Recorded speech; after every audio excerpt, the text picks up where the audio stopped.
Boa noite, graça e paz. Deus tem mais uma palavra para nós nesta noite e esta palavra ela está situada em 2 Coríntios 4:7 e também Jeremias 18:1. Vamos ler 2 Coríntios 4:7 e depois eu conto para vocês a história em Jeremias 18:6. 2 Coríntios, segunda carta, aos Coríntios, capítulo 4, verso 7. Mas temos esse tesouro em vaso de barro, para mostrar que este poder, que a tudo excede, provém de Deus, e não de nós. Deus ele deixa claro aqui nessa passagem que nós somos vasos de barro. E a palavra de hoje é justamente sobre isso, sendo moldados pelo oleiro. O oleiro ele trabalha com barro para poder fazer vasos. Hoje tem várias formas de se fazer vaso, mas o vaso citado nas escrituras é justamente o vaso de barro. E aí existe vasos de honra, vasos de desonra, vasos de barro, barro bom, barro duro. Existem vários tipos de vaso e de barro. E nós vamos citar alguns tipos de vasos nessa ministração. Quando a passagem de Jeremias 18:1, que Deus fala assim: Jeremias, eu quero falar com você agora dessa casa do oleiro.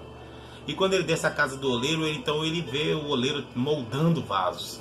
E quando ele está ali trabalhando em um vaso, o vaso se quebra, se cai da mão do oleiro e o vaso se perde. Então o oleiro pega o barro de novo e começa a trabalhar o barro. E aí então ele fala para Jeremias: acaso não posso eu fazer a mesma coisa com Israel? E eu poderia levar esse texto adiante e dizer: acaso Deus não pode fazer isso comigo, com você nessa noite?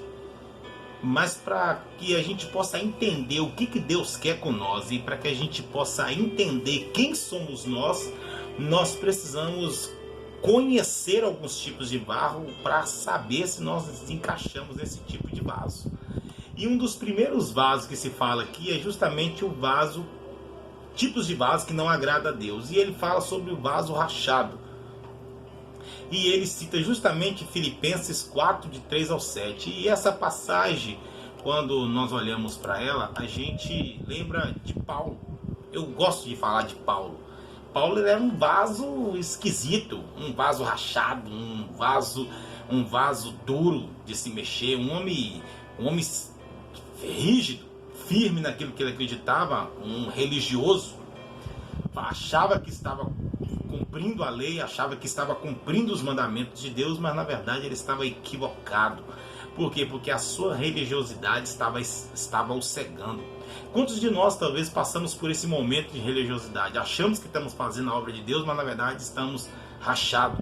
Estamos sem a presença de Deus, estamos sem o óleo para nos lubrificar, para fazer com que a gente realmente faça a obra de Deus com excelência, que a gente realmente sirva a Deus com excelência, não com religiosidade. Porque o religioso ele sabe muito, mas ele não consegue colocar nada em prática. O religioso ele fala bem, ele se expressa bem, mas na hora de colocar isso na vida dele, ele não tem nem noção de onde começar. E aí esse é o grande problema, porque ele vira um vaso inútil. Um vaso que não serve para nada, porque um vaso que não tem como você colocar nada nele, você só vai colocar... Um vaso que não tem como você colocar um recipiente líquido nele, você vai colocar coisas que não prestam. Papéis, algumas coisas lá dentro, objetos, bugigangas que você nem usa mais e vai colocar num canto. É para isso que serve um vaso rachado. Porque se ele está rachado, ele não serve para utensílio, para você usar constantemente. E se você for colocar alguma coisa espiritual nele também, não vai ficar lá dentro. Então, era o que Paulo era. Um vaso assim, achando que estava fazendo as coisas de Deus, mas na verdade ele não entendia nada de Deus, não entendia nada da obra de Deus, estava cego.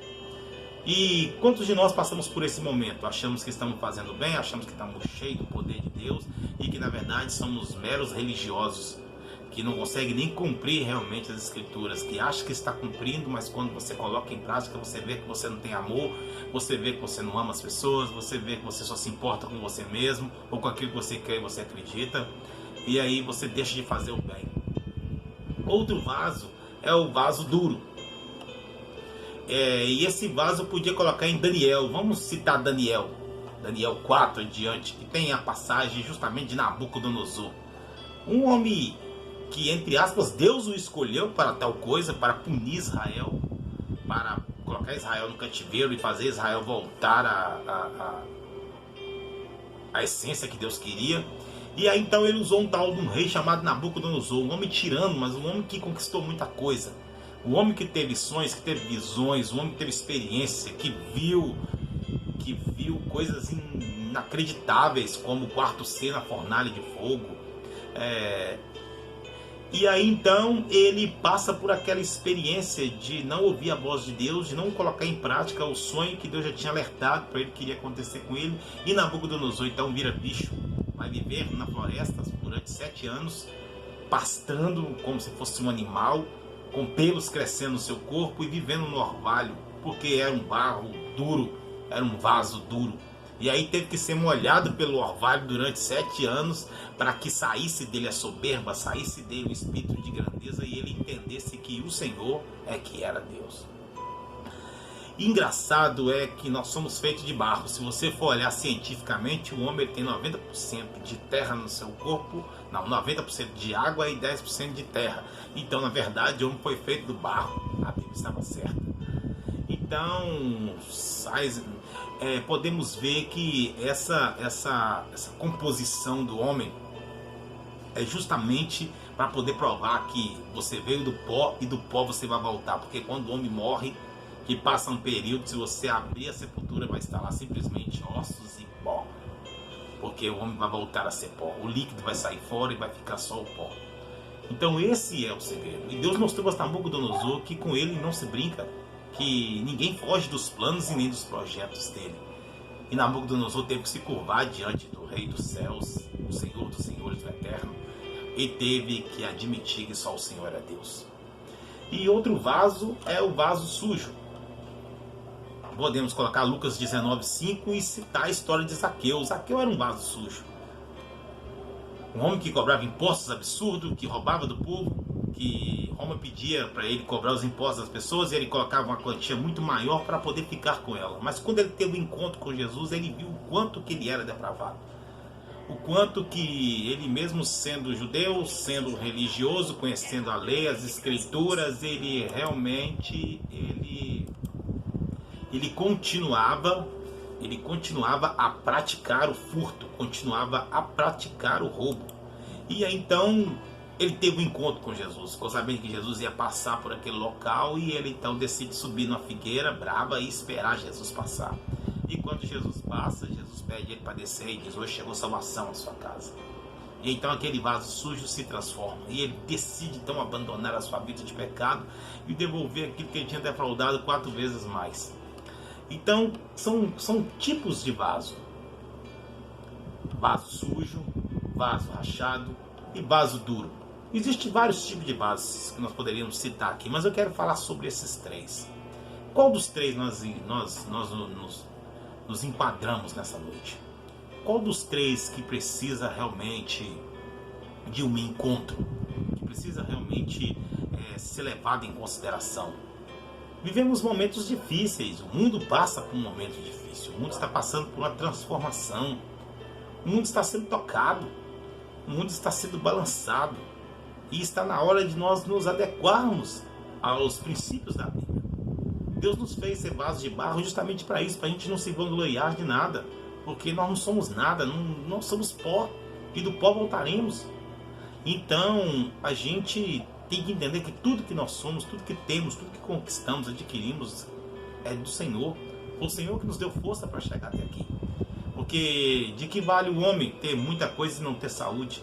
De que vale o homem ter tantas coisas e não ter paz? De que vale o homem ter tantas coisas e ele não ter esperança? Ele não ter perseverança? Ele não ter alegria? Entendeu? E essas coisas só Deus pode nos dar. O dinheiro ele traz muita coisa, mas já o mundo diz, né, que o dinheiro não traz felicidade. Porque o dinheiro não resolve tudo.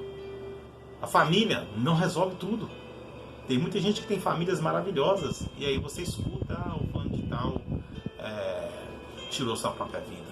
Fulano de tal está muito triste, está depressivo, está preso. Fulano de tal está com depressão, fulano de tal está assim, assim, o outro. Por quê? Porque por mais que ele tenha uma família muito boa, não vai livrar ele das enfermidades, não vai livrar ele das crises emocionais. Ah, pastor, mas tem muita pessoa que é cristã também e ele passa por essas dificuldades. Tudo bem. A Bíblia fala que no mundo nós teremos aflições. A Bíblia fala que o mundo jaz do maligno. A Bíblia fala que os apóstolos passaram por esses problemas. Homens de Deus viveram esses problemas. Os problemas são normais, mas aquele que está em Cristo ele ainda tem uma esperança. Aquele que está em Cristo, ele tem uma perseverança. Eu ouvindo hoje um louvor no serviço e é uma verdade. Se a doença vem, ele continua sendo Deus. Se a saúde também chega, ele continua sendo Deus.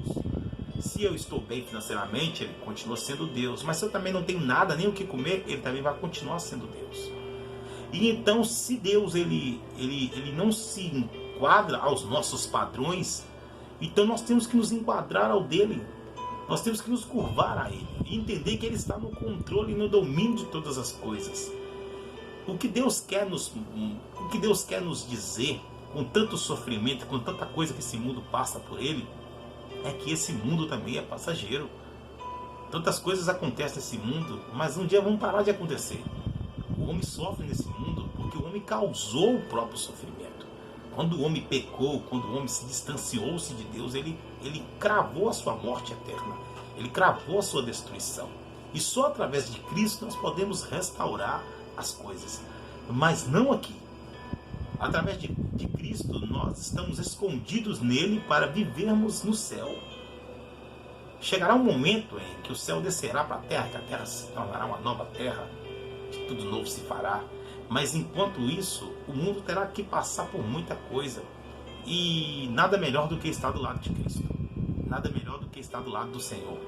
Porque quando estamos do lado do Senhor, as tribulações, elas nos geram esperança. As tribulações, elas nos preparam para a coisa melhor. E é por isso que servimos a Cristo. Servimos a Cristo por isso. Eu não sirvo religião, não sirvo igreja, não sirvo pastor. Eles estão aí para nos orientar, a igreja está aí para nos ajudar. Pastores estão aí para nos dar uma palavra, para nos dar ânimo. Mas nada disso deve ser o nosso foco. O nosso foco deve ser Cristo. O nosso foco deve ser servir ao Senhor. Porque homens nos decepcionam, igrejas nos decepcionam. Pessoas decepcionam, pessoas são gente, pessoas são barro. E cada um de nós temos alguns problemas. Eu citei isso em uma das minhas pregações, que Pedro era um apóstolo de Cristo, era um homem cheio do Espírito Santo, era um homem que, quando estava pregando, as pessoas colocavam os enfermos na sua direção e quando a sua sombra encostava, passava pelas pessoas enfermas, as pessoas eram curadas. Apóstolo Paulo, a mesma coisa, ele estava pregando e as pessoas davam para ele lenço, ele limpava o suor, e então eles pegavam esse lenço umedecido com o suor dele e passavam sobre as enfermidades das pessoas, e as pessoas eram curadas. Mas eles eram homens, sujeitos às mesmas paixões que nós, e os mesmos vacilos que a gente dava na vida.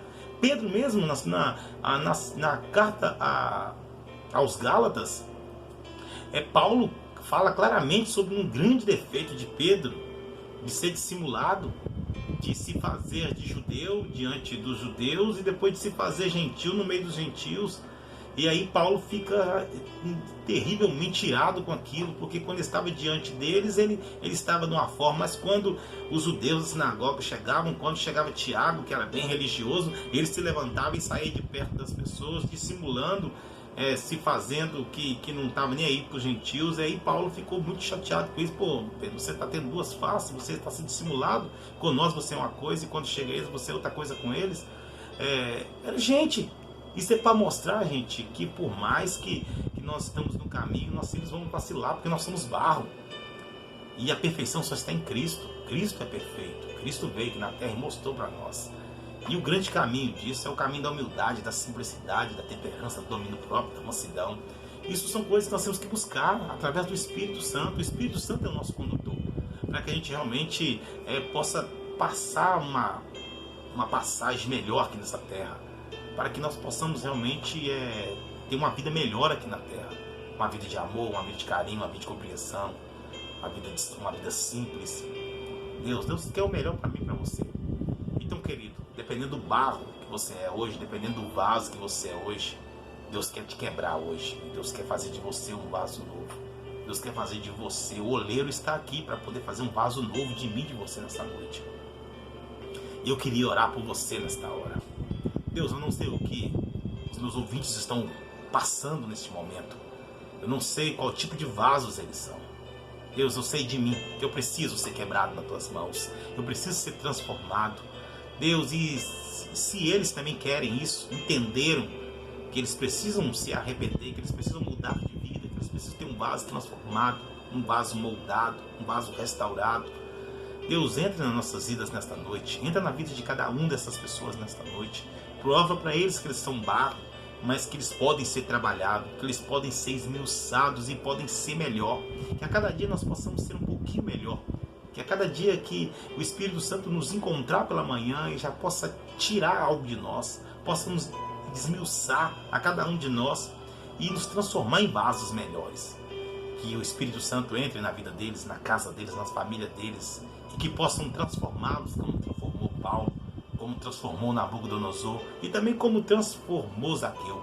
Que eles possam abrir a porta da casa deles e deixarem que Cristo entre e faça uma mudança por completa, ao ponto deles se arrependerem das coisas que têm feito e tentar fazer melhor como Zaqueu fez. Deus, dá-nos uma noite abençoada e que a graça do Senhor repouse sobre cada um de nós. Amém. Queridos, um beijo no coração de vocês. Até semana que vem. Não esqueça de dar um like no nosso canal. Ajuda-nos lá. Se você ainda não é inscrito, se inscreva. Compartilhe esse vídeo para mais pessoas. Que mais pessoas possam ser abençoadas nesse momento de pandemia, nesse momento de tribulação. Dê para elas uma esperança, mas não uma esperança aqui, uma esperança no céu. Porque aquele que tem uma esperança no céu, ele vive o que vier aqui com felicidade. Ele passa pelo que passar aqui com felicidade. Porque ele sabe que o Criador está do lado dele. E que tudo que Deus faz é bom. Porque Deus é bom o tempo todo. E o tempo todo Deus é bom. Amém? Fique na paz de Deus. Um beijo no coração de vocês. E que a graça do Senhor repouse sobre vocês.